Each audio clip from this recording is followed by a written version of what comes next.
Hey, what's up guys? My name is Dakota with Rap4, and with the release of the Helix mag, I viewed it as necessary to make a much more detailed video about the workings of the Helix mag, like the internals and how to properly service it and whatnot. The reasons being is, since we're so backed up on how many orders that we're getting, I thought it'd be nice that you could actually know how to properly field it and service it before you even have your hands on it. So let's go ahead and dive into it. Like the DMAG, simplicity and functionality was the main goal of the Helix mag. So we put as few moving parts as we could possibly get away with on the inside of it.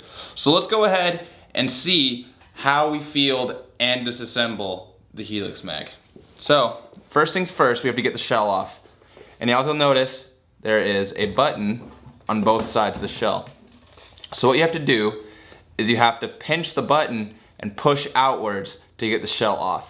However, the easiest way to do this is not to just pinch in the middle and just press as hard as you can, because it actually does take a lot of strength to do that. You actually want to pinch the top of the button and push forward like so, and as you can tell, the shell is now starting to come off. So you want to kind of pull it slowly, because those buttons that I was talking about earlier do have a spring tension on them. So you just kind of pull it out until you can see the button. And now I can see the buttons, so I kind of just put my thumbs over it and pull out the shell. And normally if I didn't have my fingers there, these would have just went flying. Alright. So, there's a very powerful spring here, and you want to just go ahead and kind of just feed it on through and pull it out. Now we are ready to take both parts of the magazine apart. So, this spring does have tension on it currently, so you kind of just want to like gently pull it off, and the spring kind of will go flopping around here in a second. There you go. Alrighty. So, let's go ahead and take all the parts out so that I can tell you how to properly field it. So as you can see, there's not too many moving parts here.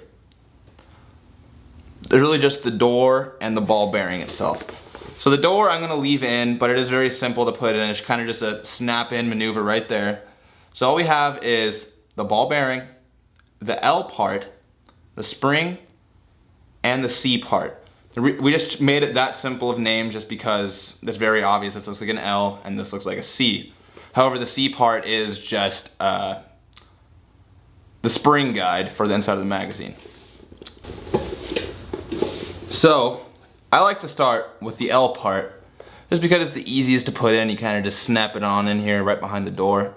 It's not really a snap, it's more of just a rest. Kind of just rests on in there. And then I like to put the C part in like so. You have the sharp triangle part facing like that, facing upwards. Then you rest the ball bearing right below the C part. And on this spring, you'll notice that there actually is a larger area of the spring. This side is smaller and this side is larger. And you put the larger opening right next to the ball bearing. You kind of just slide it on in there.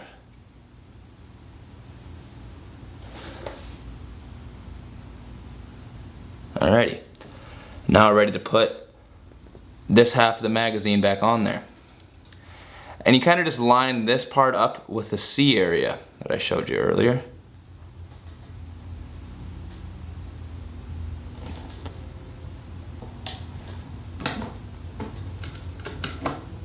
There you go.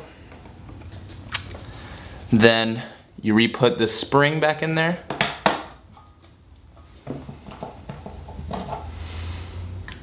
Take both buttons.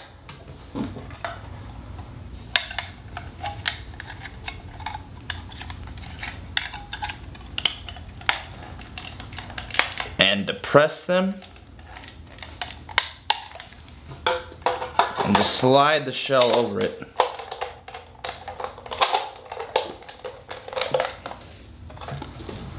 Alright, I like to just go about halfway, and then I take the spring and begin to feed it on through.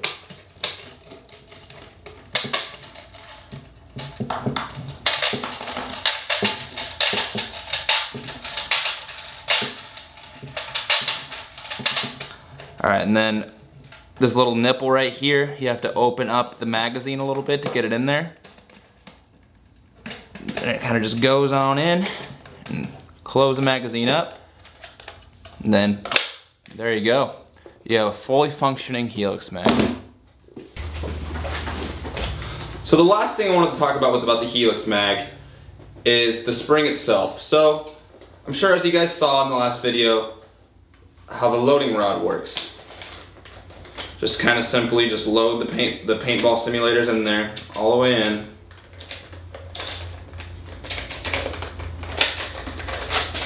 And then just push it through until you see the spring right at the top.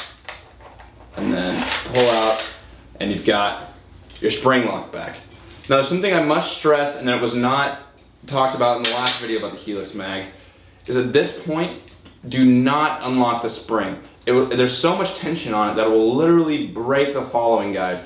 And although that is a very easy thing to replace, it's better to just completely avoid it altogether, you know? So now let's go ahead and unlock it. You can unlock it with this little latch right here with like a Allen key or whatever. But you can just also unlock it with the loading rod. Now it's unlocked and you got a fully functioning Helix mag again. Alright, so we've also seen some complaints about that this is clear and it doesn't look very mil-simmed. That's why we did that for a reason. We wanted you to be able to see what's going on the inside. However, we are going to be releasing smoked shells, so it'll be like a grayish tint to it, so it'll look a little bit more mil-sim. Alright, one more thing about the spring also is, through all the beta testing that we did, and we tried hundreds of times, we could never get a spring that properly fed both first strike rounds and paintball rounds. With paintball rounds currently, it functions beautifully, and I haven't had a single problem with it, just like the DMAG. And when we tried to get the first strike springs to work well in there, the paintballs would get ultimately deformed over time because of how much intention there was behind it.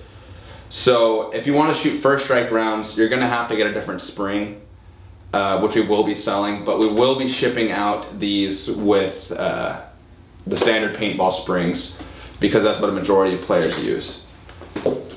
So we know we might get some negative feedback about the fact that we are actually having to do two different springs, but actually it is, in all honesty, making it a much more reliable product because we could probably get a pretty okay balance between the first strike round spring and the paintball spring, both in the same spring. However, you're probably still going to get some inconsistencies, like you get some jams, maybe even breaks inside the magazine. Just because the first strike round is obviously a heavier projectile and it can get caught on random things of its geometry. And the reason that we are making two different springs specifically is because, let's imagine you're in a humid environment and already before you even load your paintballs into the magazine, your paintballs are already kind of deformed. We made the spring in a way to where you're already messed up paintballs because it's humid in your environment will still feed properly. And that's the beauty of it, is it's entirely reliable with the paintball springs with paintballs. And the first strike springs work beautifully with first strike rounds. So although it kind of sucks that we did have to do two separate springs, it ultimately did make the Helix mag more reliable. Alright guys, thanks for watching the video, and please be sure to like and subscribe and tell us what you think about the Helix mag. Thanks guys.